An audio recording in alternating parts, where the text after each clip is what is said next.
What if I told you that a lightsaber is not pure magic? It is a tool we can explain. It is a beautiful problem of engineering. It is an idea that mixes incredible heat-blinding light, some seriously strong science. It also shows us just how much we want to build the impossible. We all remember that first time. The hum, the snap, hiss, as the glowing blade extends from the hilt. Luke Skywalker, Rey Darth Vader, they all wielded these elegant weapons. They cut through blast doors. They dueled in epic clashes. The dream of holding that power, that contained energy, is a powerful one for any maker. That feeling is universal. It is the desire to take something from a story and make it real. In the movies, a lightsaber looks like a glowing sword you can swing around. It slices through solid metal like it is nothing. Crucially, it stops when its blade meets another blade. It has substance. In the real world, building a blade like that presents a bunch of very difficult challenges. But science has some ideas, and a few early tools that, if you squint, look like first steps toward a real lightsaber. It's a puzzle box filled with physics. Let's break it down. Think of a lightsaber blade as a column of superheated gas. That hot gas is called plasma. Plasma is often called the fourth state of matter. It's basically a soup of tiny energized particles, electrons, ions ripped from their atoms. They can glow incredibly brightly. They can get hot enough to cut through almost any material we know. The problem is, plasma does not like to be contained. In labs and workshops, plasma wants to spread out in every direction. It definitely does not naturally form a stable, 3-foot-long blade. So the dream isn't just a hot beam, it's control. How do you hold something hotter than the surface of the sun in a perfectly straight line that starts and stops in midair? How do you power it with something you can hold in one hand? And how do you make it safe enough that it does not incinerate the wielder? These are not fantasy questions. They are real engineering problems. Engineers and scientists love a good problem, so we cannot build the real thing just yet. But we have built tools that look like parts of a lightsaber. The most obvious one is the plasma cutter. I have used these in my shop, and they are amazing. A plasma cutter uses electricity. A plasma cutter uses compressed gas.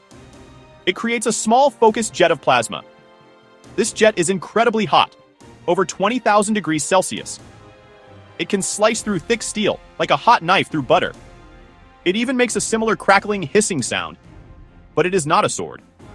It is tethered to a big power supply and an air compressor. The plasma jet is only an inch or two long. It is a tool, not a weapon. Some clever people have tried handheld devices that get a little closer to the dream. A few years back, Wicked Lasers made a device that produced a blade-like beam. It was not a contained plasma blade. Rather, a focused laser heated air and a fuel to make a glowing trail. A neat party trick and great showmanship, but not a true lightsaber. More like a controlled, very fancy lighter. Hot, dangerous, and far from a stable, solid blade. People often bring up lasers. A powerful laser is focused light, and it can cut. But laser light has a property that makes it poor for a sword. Light beams pass right through each other. Cross two laser beams, and they won't clash. They won't stop. They just carry on as if nothing happened. That cinematic clang of blade on blade isn't possible with simple light. We need a blade with substance that can parry. A plasma jet might have some mass, so jets could interact and push. But that would be like crossing two fire hoses. Chaotic, explosive. So, while tools can cut like a lightsaber and make beams that glow like one, we haven't combined both into a single, stable, sword-like object. The parts exist, but the whole remains elusive. Even though the complete package is out of reach, scientists are poking at the edges of this problem with some truly mind-bending ideas. They are not trying to build a lightsaber directly, but their research could one day lead to the components we need. One of the most exotic ideas is creating something called solid light. Normally, photons, the particles of light, do not interact with each other. But in some very specific lab conditions, scientists have managed to get photons to bind together and behave like a single molecule. This could theoretically create a blade of light that has physical substance. This work is still in its earliest stages. We are talking about experiments done at temperatures just a fraction of a degree above absolute zero, using just a handful of photons at a time. It is a long, long way from a room temperature, handheld device. But it shows that the laws of physics can sometimes be bent in surprising ways. Another idea involves something called photonic crystals. These are microscopic structures designed to trap and guide light in very specific ways. You could imagine a blade made from a retractable transparent material that has a powerful laser beam trapped inside it, making it glow and burn. It is still not a pure energy blade, but it is a clever workaround. Then we have more practical, if still incredibly difficult, approaches. Let's go back to that magnetic bottle idea. The challenge is shrinking it down.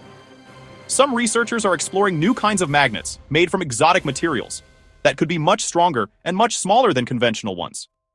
If you could create a series of incredibly powerful tiny magnetic field generators along a retractable rod, you might be able to project a looped magnetic field that could contain a thin arc of plasma. The hilt would hold the power source and the plasma generator, and the rod would emit the magnetic field that shapes the blade. We are also seeing fascinating research in the field of laser filamentation. This is a process where an ultra-intense, ultra-short laser pulse can actually manipulate the air it travels through. It creates a thin channel of plasma, a filament, that acts like a wire for the light. This can create a visible line of light that seems to hang in the air for a brief moment. It is not a steady blade, and it only lasts for a microsecond, but it is a demonstration that we can, in fact, shape light and plasma in the air without a physical container. Each of these ideas is a small piece of the larger puzzle. So, where does that leave us on our quest? Can we build a real lightsaber today, on October 29th, 2025? The honest answer is no. We are not there yet. We can make scorching hot jets of plasma that cut metal. We can create brilliant beams of light that look the part. We can even theorize about magnetic bottles. We can even theorize about solid light. But we do not yet have the ability to combine the immense power, the precise containment, and the portable energy source into a single, safe, handheld device that you could use to duel a Sith Lord. The engineering hurdles remain immense. The gap between science fiction and science fact is still wide. The power source alone is a problem that might take decades to solve. The materials needed to build a hilt that could withstand the forces and heat generated would have to be beyond anything we currently have. And the safety systems required to keep a user from being instantly vaporized are a whole other can of worms.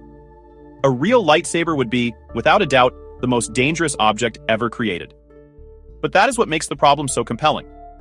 It is a challenge on every single level. That said, science moves forward in small, incremental steps. New materials, more powerful magnets, more efficient power sources. The dream of a lightsaber, as fantastical as it is, pushes engineers and scientists to think about problems in new ways. It inspires them to ask, what if? The quest to solve the fictional problem of the lightsaber could lead to real-world breakthroughs in fusion energy materials, science, or portable power. The journey is often more important than the destination.